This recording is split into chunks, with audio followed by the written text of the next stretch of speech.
अस्सलाम वालेकुम, welcome to my YouTube channel. मैं हूँ सोनिया ख़ान। फ्रेंड्स, आज हम बना गए हैं सरसों का साग और ये सर्दियों की सौगात है। ये सर्दियों के सीज़न में ही सिर्फ आता है। और आज मैं आपको पंजाबी स्टाइल से बनाना सिखाऊंगी। वैसे ये मुख्तलिफ़ तरीक़ों से सरसों का साग बनाया जाता है, तो आज हम गांव के स्टाइल से आपको इसकी रेसिपी बताएंगे। इसको बनाने के लिए मैंने 2 किलो सरसों का साग ले लिया है और मैंने इसको बारीक काट लिया है। तो सरसों के साग के बारे में मैं आपको जो भी इसकी टिप्स हैं वो भी साथ में दूंगी। तो आप जब भी सरसों का साग ख़रीदें तो आप उसको पहले धो लें, अच्छी तरह से धोकर खुश्क कर लें, उसके बाद आप इसको काटें। क्योंकि अगर हम पहले इसको काट लेते हैं और बाद में छलनी में धोते हैं तो जो सरसों के साग का अरोमा होता है वो सब निकल जाता है, तो वो टेस्ट और वो जायका नहीं आता इसमें। तो इसलिए इस चीज़ का आपको बहुत ख़याल रखना है कि आपको पहले इसको अच्छी तरह से 4 दफ़ा पानी में 4 से 5 दफ़ा इसको साफ़ कर लेना है, इसकी मिट्टी को अच्छी तरह से वॉश कर लेना है।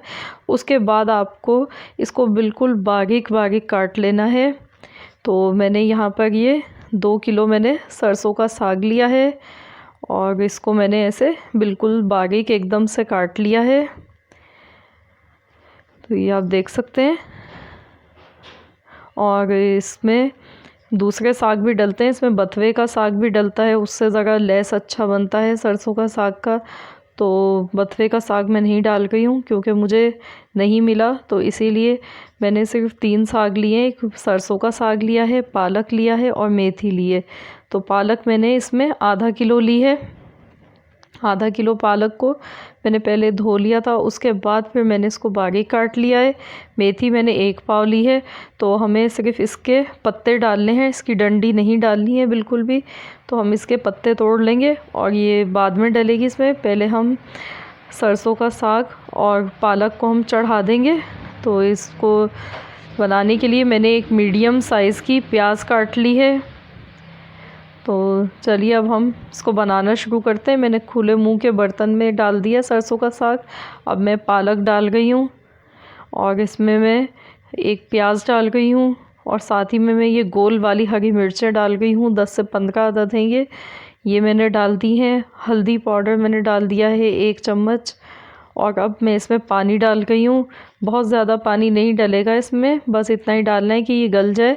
और इसको गलने में काफ़ी टाइम लग जाता है, इसको 2 से 3 घंटे लग जाते हैं। तो हम इसको चेक कर लेंगे बीच बीच में। मैं इसको उबाल आने के बाद स्लो आंच करके इसको ढक्कन ढक के पकने दूंगी और इसको हम बीच में चेक करेंगे। अगर इसकी डंडी आसानी से ये टूट जाती है, ऐसे टूट जाए तो समझ जाएं कि साग गल चुका है। तो इसको अब हम 2 घंटे के लिए कुक होने देते हैं और उसके बाद फिर हम आपको बताते हैं कि आगे आपको क्या करना है। तो ये देखिए, इसको पकते हुए 2 घंटे हो चुके हैं और अब मैं इसमें मेथी डाल दूंगी। मेथी देखिए, हमने सिर्फ पत्ते इसके डाले हैं और हमने इसको काटा नहीं है, सिर्फ पत्ते यूज़ किए हैं। अब हम इसमें नमक डाल गए। नमक मैंने पहले नहीं डाला था। और अब हम इसको, मैं आपको दिखाती हूँ ये तोड़कर। ये देखिए कितना सॉफ्ट सा मुलायम हो गया है साग हमारा ये गल चुका है। तो मैं इसको मज़ीद अब मेथी के साथ आधे घंटे तक और पकाऊंगी ताकि इन सब चीज़ों का अच्छा सा इसमें अरोमा आना चाहिए। तो आधे घंटे के लिए हम इसको मज़ीद पका लेते हैं। अब ये देखिए आधा घंटा हो चुका है। अब मैं इसमें ये आटा मिक्स कर गई हूँ। 2 चम्मच मैंने गेहूं का आटा लिया है। वैसे इसमें मकई का आटा ज़्यादा अच्छा लगता है, लेकिन वो मेरे पास नहीं था, अभी अवेलेबल नहीं था, तो इसीलिए मैंने गेहूं का आटा डाल दिया इसमें 2 चम्मच। और आप चाहें तो इसको पानी में मिक्स करके डाल लें, क्योंकि वैसे डालने से इसमें थोड़ी लम्स बन जाते हैं। तो अब हम इसको विस्कर से हल्का सा मैश करेंगे, घोट लेंगे। बहुत ज़्यादा नहीं घोटना वरना ये अच्छा नहीं लगेगा। तो ये देखिए, मैंने हल्का सा विस्कर से इसको ऐसे घोट लिया है। और अब हम इसका भगार तैयार कर गए हैं। इसके लिए मैंने 2 इंच का अदरक का टुकड़ा लिया, उसको बारीक काट लिया। और मैंने ये 15 अदद मैंने लहसुन की कलियां ली, बारीक चॉप कर लिया। हरी साबुत गोल मिर्चें, हरा धनिया और हरी मिर्चें हैं ये 7 अदद कटी हुई। अब हमने ऑयल हमारा गर्म हो गया, 1 प्याली मैंने कुकिंग ऑयल लिया। इसमें सबसे पहले मैं लहसुन डाल गई हूँ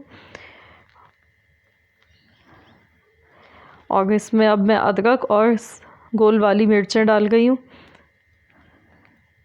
अब हम इनको फ्राई करेंगे गोल्डन कलर आने तक। तो ये आप चाहें तो देसी घी में भी आप इसका भगार बना सकते हैं, बहुत मज़े का लगता है। अब मैं हरी मिर्चें इसमें डाल गई हूँ। बस हल्का सा ही हम हरी मिर्च को फ्राई करेंगे कि बस इसमें खुशबू आ जाए और ये हमारा भगार तैयार है। तो अब हम इसका फ्लेम बंद कर देते हैं। तो ये हम डाल गए अब साग में, और साथ ही में मैं इसको मिक्स करके हरा धनिया भी इसमें ऐड कर दूंगी और इसको मैं 5 मिनट तक हल्की आंच पर पकाऊंगी ताकि भगार का जो भी जायका है वो साग में आना चाहिए। तो ये मैंने अब हरा धनिया डाल दिया इसमें। अब हम इसको 5 मिनट तक दम वाली आंच पर पका लेंगे। उसके बाद फिर मैं इसको डिश आउट कर लूँगी। बहुत ही मज़ेदार सा हमारा साग बनके ये तैयार हो चुका है। तो ये देखिए मैंने डिश आउट कर लिया है। अब हम इसको मक्खन ऊपर से डाल के सर्व करेंगे। मक्खन का टेस्ट इसमें बहुत मज़े का लगता है। तो ये हमारा बहुत ही मज़ेदार सा पंजाबी स्टाइल का सरसों का साग बनके रेडी हो चुका है। रेसिपी अच्छी लगे तो वीडियो को लाइक कीजिए।